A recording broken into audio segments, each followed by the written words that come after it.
Olá, alunos de segundo ano, tudo bem? Bom, vamos retornar então, né, aos nossos estudos de história. A gente vai fazendo o que pode aqui, né? Mas vamos lá. Então, a gente estava falando sobre Revolução Industrial, um tema bem importante, né? Estava falando sobre o pioneirismo inglês. Então, basicamente, né, nós temos alguns pontos já, ou seja, né, a existência de jazidas de ferro e carvão, né, no território inglês, o fato da Inglaterra ser uma monarquia constitucional já, né, há um determinado tempo, o fato da questão das mentalidades, né, ou seja, nós temos aí, né, essa perspectiva de uma religião, digamos assim, né, protestante, que preza a ciência, logo permite que os cientistas dialoguem e construam, né, inovações, reflitam sobre a realidade, enfim, né, a gente tem todo esse pensamento no qual também vai permear a perspectiva de propriedade privada, né, com os chamados enclosures, né, ou cercamentos. Então, há uma série de questões aí que fazem que a Inglaterra seja pioneira. O último ponto que eu ainda não falei foi a questão do acúmulo de capital, né? Então, ou seja, a Inglaterra tinha dinheiro para poder investir, né, na produção de fábricas, de máquinas, né, enfim, que vão mudar da perspectiva das relações de trabalho. Da onde vem esse dinheiro, esse acúmulo primitivo? Basicamente, a Inglaterra dá um salto, né, principalmente no governo absolutista da Elizabeth I, que vai investir muito na marinha, né? E com isso a marinha não só uma marinha de guerra, mas também uma marinha mercante, né? E que estavam, digamos assim, ligados nesse período, né? Então os navios eram navios que tinham um equipamento suficiente para se proteger do ataque dos piratas, né? Então com isso a Inglaterra vai conseguir ampliar a sua rede, se tornar poderosíssima, né? Nessa questão comercial, ela vai dominar uma série de territórios, né? E com isso ela vai conseguir então ir acumulando capital, né? E com isso ela vai começar a ter todo esse discurso de louvor ao trabalho, né? Ao trabalho manual, enfim, e vai estimular toda essa produção, né? E com isso ela vai começar a acumular capital. Então, quando ela se fortalece militarmente, ela vai conseguir impor seus interesses comerciais a outras nações, né? E a outros territórios, e ela vai então, né, acumulando esse dinheiro que ela vai investindo exatamente nas manufaturas, né, e depois nas maquinofaturas que vão surgir nesse contexto, certo? Então, é uma conjuntura de fatores, não é uma coisa só. A Inglaterra ela vai ter toda essa situação, né, essa conjuntura realmente que vai aglomerar todas essas situações, e isso, né, vai dar esse grande impulso, e a Inglaterra vai acabar se tornando, né, a grande potência imperial mundial do século XIX, certo?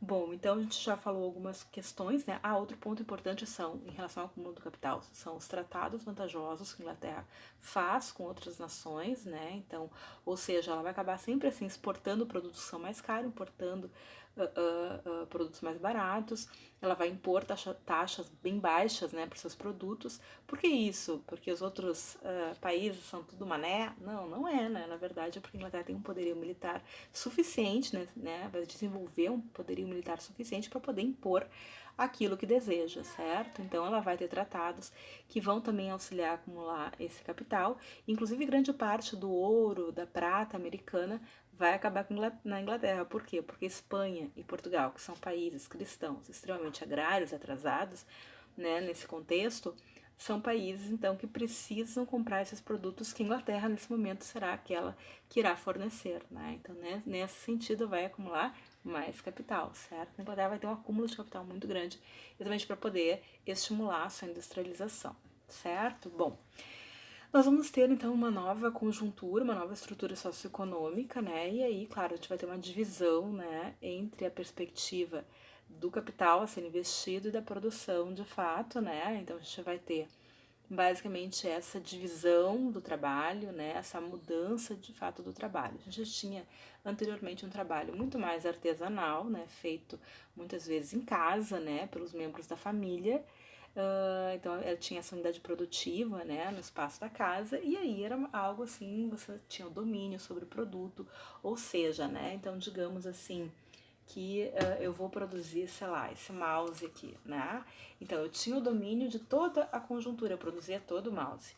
É claro que eu, no meu trabalho artesanal, Eu colocava o valor que eu sabia que ele tinha, né, porque eu tinha como calcular, assim, né, compreender todo o desgaste, o material que eu utilizei e a força de trabalho que eu utilizei para produzir esse mouse, certo? Então eu tinha o domínio deste meu trabalho, mas é claro que eu poderia ficar, sei lá, ficava o dia inteiro e sairiam, sei lá, 7, 8 mouses, né? Então, é mais ou menos nessa perspectiva. Além disso, eu tinha um controle sobre o meu tempo.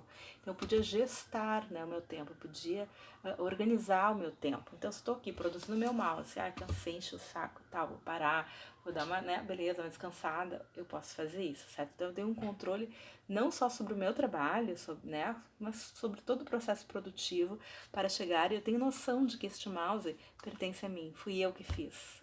O meu trabalho está aqui, eu enxergo o meu trabalho nesse mouse, certo? Então esse é um ponto importante. Então, pouco a pouco, né, o que vai acontecer?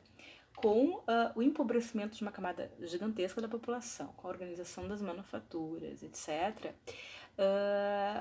pouco a pouco se consegue organizar o trabalho de tal forma que enquanto eu, sozinha, no meu núcleo familiar, consigo fazer 6 ou 7 num dia, a partir do desenvolvimento de determinado maquinário, né, serão feitos em torno de, com o mesmo tempo no qual eu levava fazendo, né, esse processo, serão feitos, sei lá, o triplo, né, daquilo que eu fazia.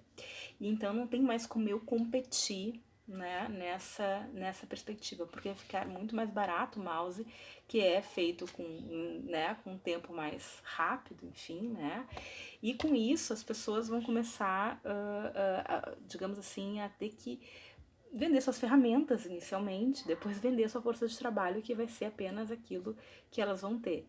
E claro, além disso, né, pouco a pouco vão sendo minadas, né, os espaços de proteção do trabalho, as guildas, as corporações, elas começam a se desintegrar, digamos assim, né, que eram espaços lá da Idade Média da proteção do trabalho. Agora isso vai começar, né, a ruir, e com isso o trabalhador ele vai estar muito mais vulnerável, né, e vai ter que pouco a pouco vender a sua força de trabalho, né? E essa força de trabalho vai acabar se transformando ela mesma numa mercadoria, certo? Que é tudo aquilo que eu posso, então, comercializar, certo? Bom, então, basicamente, a gente vai ter uma especialização do trabalho, uma divisão do trabalho, pouco a pouco. Então, antes, eu tinha o domínio sobre toda a produção deste mouse. Agora, vendendo a minha força de trabalho, se percebe, né, digamos assim, o dono do investimento, o dono do capital, ele vai perceber que é muito mais rápido se eu fizer uma parcela do trabalho e não todo o trabalho. Então ele vai contratar mais de uma pessoa, né, pagando obviamente muito pouco, porque tu não tem nenhum tipo de regulamentação em relação a essas questões. E aí um faz um pedacinho, outro faz outro pedacinho, outro faz outro pedacinho. Então eu vou me especializar em fazer este botãozinho do mouse. A outra pessoa vai fazer essa partezinha mais de cima, o outro vai trabalhar com essa parte de baixo. Enfim, cada um vai fazer uma parte. Quando chega lá no final do produto, né, eu não tenho mais o domínio, eu estou alienada do meu trabalho. Então, esse é um conceito importante quando a gente pensa de trabalho, na questão do trabalho, né? Essa exploração do trabalho. É a chamada alienação. O que é alienação? A alienação é isso, eu não tenho mais o controle, eu não consigo nem enxergar o meu trabalho naquele produto final, porque não fiz ele de forma completa.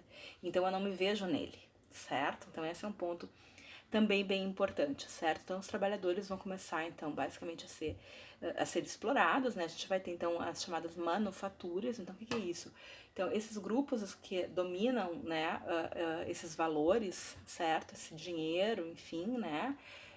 Esses grupos basicamente eles vão sendo formados, né, com o processo como eu falei para vocês, né, de enclosures, né, então essas pessoas elas vão começar a se apropriar dessa produção, né, elas vão começar então cada vez mais a acumular esse capital e vão investir em outras perspectivas. Então, vão, por exemplo, né, num grande galpão, uma grande casa, eles vão começar então a adquirir essas manufaturas, essas máquinas, enfim, ainda teares, né, principalmente, ainda não tão grandes ou tão extensos, enfim, né, mas o suficiente para ficar num local específico. Então eles vão adquirir isso, não é qualquer um que adquire, só quem tem muito dinheiro.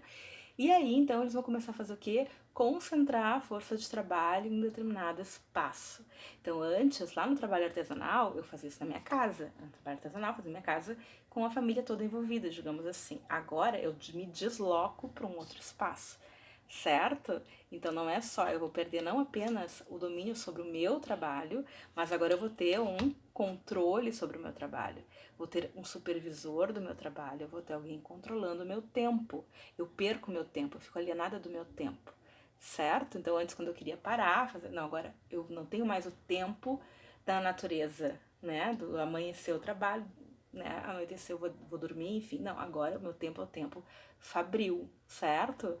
Então esse é um ponto bem importante. Continuaremos a falar sobre essas questões na próxima, certo? Se cuidem, gente.